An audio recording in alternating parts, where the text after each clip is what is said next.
ठाणे महानगरपालिकेत CPR शाळेचे आयोजन। आपत्कालीन परिस्थितीत जर एखाद्याचा जीव वाचवायची वेळ आली तर सर्वप्रथम त्या व्यक्तीला CPR म्हणजेच कार्डिओपल्मोनरी रिसुसिटेशन अर्थात जीवन संजीवनी देऊन परिस्थिती नियंत्रणात आणण्याचे प्रात्यक्षिकासह प्रशिक्षण देणारी कार्यपालिकेच्या नरेंद्र बल्लाळ सभागृहात आयोजित करण्यात आली होती। महापालिका आयुक्त सौरवराव यांनी देखील CPR कशा पद्धतीने करावे याचे प्रात्यक्षिकद्वारे प्रशिक्षण घेतले व अशा प्रकारचे महत्त्वपूर्ण प्रशिक्षण आयोजित केल्याबद्दल आरोग्य विभागाचे कौतुक केले। या कार्यशाळेस महापालिका आयुक्त सौरवराव, अतिरिक्त आयुक्त 2 प्रशांत रोडे, उपायुक्त उमेश बिरारी, वैद्यकीय आरोग्य अधिकारी डॉक्टर चेतना नितिन के तसेच महापालिकेतील कर्मचारी उपस्थित होते।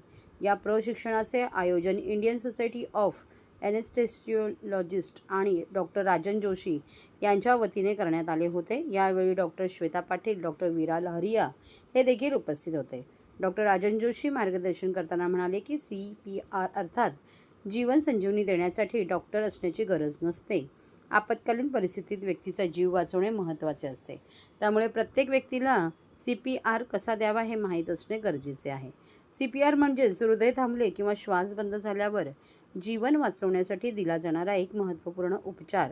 या छातीवर दाब देणे आणि श्वास देणे याचा समावेश असल्याचे डॉक्टर जोशी यांनी नमूद केले। एखादा व्यक्ती रस्त्यात किंवा कार्यालयात बेशुद्ध पडला तर सर्वप्रथम त्याला सुरक्षित ठिकाणी हलवावे। CPR देताना रुग्ण जागा आहे का तपासावे। रुग्णाच्या छातीच्या मध्यभागी दोन्ही हात ठेवून त्यावर जोरात दाब द्यावा। तो रुग्ण शुद्धीवर येईपर्यंत किंवा डॉक्टर येईपर्यंत CPR करत राहावे। CPR करताना जर रुग्णाने प्रतिसाद दिला नाही तर तात्काळ 108 या क्रमांकावर संपर्क साधून रुग्णवाहिकेच्या माध्यमातून रुग्णाला रुग्णालयात उपचारासाठी दाखल करावे। CPR मुळे एखाद्या व्यक्तीचे जीवन वाचू शकते। त्यामुळे CPR कसा द्यावा याचे प्रशिक्षण सर्वांनी घेणे आवश्यक असल्याचेही डॉक्टर जोशी यांनी नमूद केले। यावेळी त्यांनी CPR देण्यासाठी तयार करून आणलेल्या मानवी प्रतिकृतीच्या माध्यमातून प्रात्यक्षिक करून दाखवले।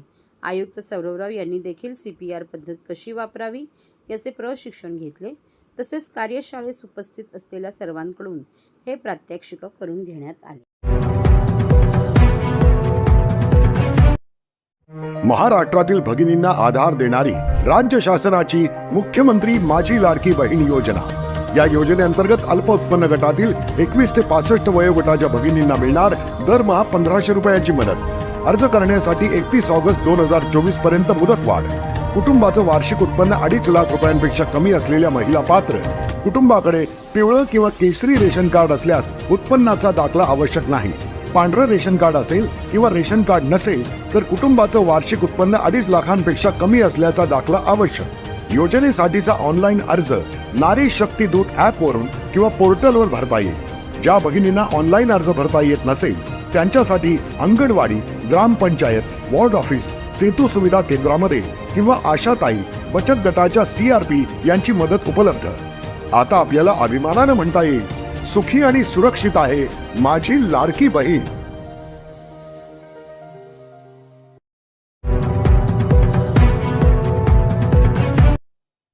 वनमंत्री गणेश नाईक यांच्या अध्यक्षतेखाली दिनांक 11 एप्रिल रोजी ठाणे येथे जनता दरबाराचे आयोजन।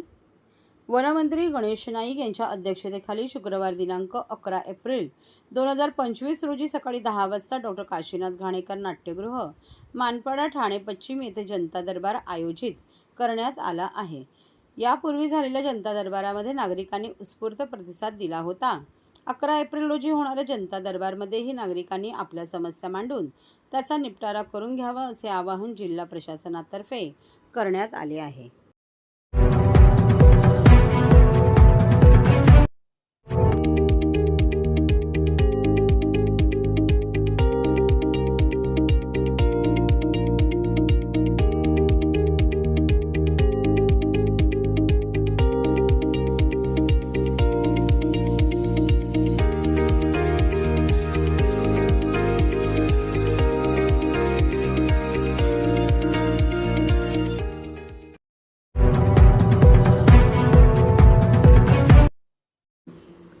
ठाणे शहरात अनेक ठिकाणी क्लस्टर योजना राबवण्यात येत आहे।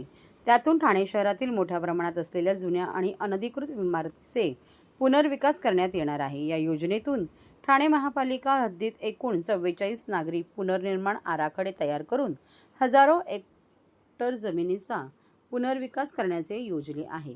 क्लस्टर योजनेमुळे शहरातील नागरिकांचा योग्य विकास होईल का? त्याचबरोबर हजारो हेक्टर जमिनीवरती होणाऱ्या इमारतींमुळे ठाणे शहरातील लोकसंख्या 4 पटीने वाढणार आहे. तसेच शहरात अनेक ठिकाणी पाण्याची समस्या तीव्र आहे.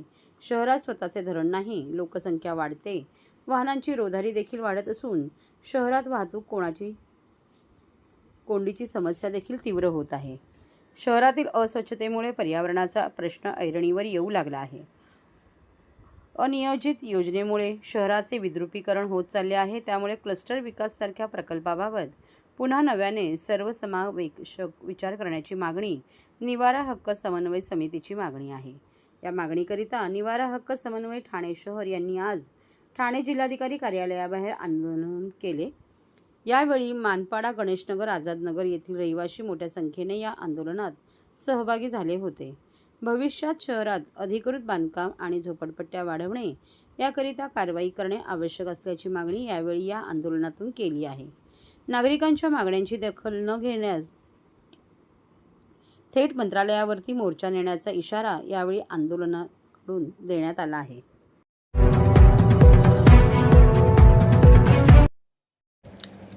आमच्या ठाण्यातील एका प्रतिष्ठित शाळा या शाळेत मुलांना सोडायला येणारे तथाकथित सुसंस्कृत, सुशिक्षित पालक शाळेच्या बाहेरील रस्त्यावर 5-5 लेनमध्ये गाड्या उभ्या करतात. आपल्यामुळे इतर कोणाला त्रास होऊ नये याची जराही काळजी न करता मागे अडकलेल्या वाहनात एखादी रुग्णवाहिका असेल तरीही या पालकांच्या गाडीचा टायर 1 इंचही हलत नाही. प्रत्येक ठिकाणी पोलीस उभे राहू शकत नाही. आपल्या मनात असलेली थोडीशी लाज पुरेशी असेल. बाकी नागरिक शास्त्र हा विषय आहेच अशी उद्धट पोस्ट आणि व्हिडिओ शेअर करून दिग्दर्शक विजू माने यांनी आपल्या संतापाला सोशल मीडियाच्या माध्यमातून मोकळी वाट करून दिली. कॅडबरी जंक्शन भागात असलेल्या नामांकित सिंघानिया शाळेबाहेरील वाहतूक कोंडी ठाणेकरांसाठी दिवसेंदिवस प्रचंड ताप ठरत आहे. शाळा भरण्याच्या आणि सुटण्याच्या वेळेत या रस्त्यावर प्रचंड वाहतूक कोंडी होत आहे. या कोंडीत अडकलेले दिग्दर्शक विजू माने यांनी सोशल मीडियावरून आपल्या तीव्र भावना व्यक्त केल्या आहेत. या शाळेला मोठे पटांगण असतानाही वाहतूक पोलिसांच्या नाकावर टिचून वाहन चालक रस्त्यावर पार्किंग करत आहेत. जवळपास 3 लेनवर पार्किंग केली जात असल्याने दुपारच्या टळटळीत उन्हात वाहन चालक घामाघूम होत आहे. ठाण्यात बहुतांश शाळांबाहेर शाळा भरताना आणि सुटण्याच्या वेळेत वाहनांची प्रचंड कोंडी होते. शालेय बस, रिक्षा आणि इतर वाहनांमुळे या कोंडीत भर पडते. तसेच बेशिस्त रीतीने वाहने उभे केल्याने वाहतुकीचा बोजवारा उडत आहे. कॅडबरी जंक्शन येथील सिंघानिया शाळेसमोर हा प्रकार दररोज घडत आहे. येथे 3 मार्गिका अडवून शाळेतील विद्यार्थ्यांना घेण्यासाठी व सोडण्यासाठी धनदांड्यांच्या गाड्या उभ्या केल्या जातात. त्यामुळे प्रचंड कोंडी पोखरण रोड क्रमांक 1 येथे होत आहे. याच कोंडीचा फटका दिग्दर्शक विजू माने यांनाही बसला. याबाबत त्यांनी सोशल मीडियावरून पोस्ट करत आपल्या नाराजीला मोकळी वाट करून दिली.